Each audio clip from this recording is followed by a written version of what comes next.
साहित्य संमेलन म्हटलं की ग्रंथ प्रदर्शन आलंच। डोंबिवलीच्या साहित्य संमेलनातही लेखिका माधुरी पुरंदरे यांनी पुस्तकांचं प्रदर्शन भरवलं होतं।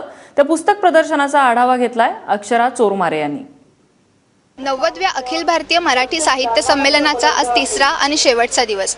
वेगवेगळ्या कार्यक्रमांसोबतच पुस्तक प्रदर्शनालाही वाचकांचा मोठ्या प्रमाणात प्रतिसाद मिळतोय। अनेक स्टॉल्स आपण इथे बघू शकतोय, अनेक प्रकाशनाची पुस्तकं आपल्याला इथे मिळत आहेत।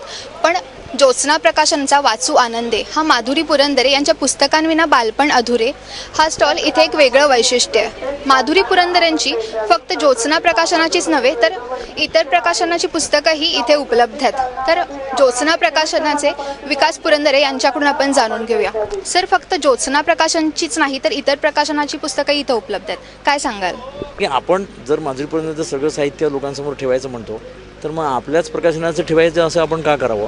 मग त्यांची काही पुस्तकं इतर प्रकाशकांनी पण काढली आहेत, तर ती पण आम्ही मांडली आणि एकाच लेखिकेने एकाच वेळेला किती वेगवेगळ्या प्रकारचं काम केलं आहे, स्वतः चित्र काढली आहेत, ते सगळं एकदा त्यांची सगळी जे काय जो प्रतिभेचा बहर आहे तो लोकांसमोर दिसावा अशा हेतूने आम्ही हे वेगळ्या दालन मांडलं आणि मग त्याची रचनाही वैशिष्ट्यपूर्ण केली।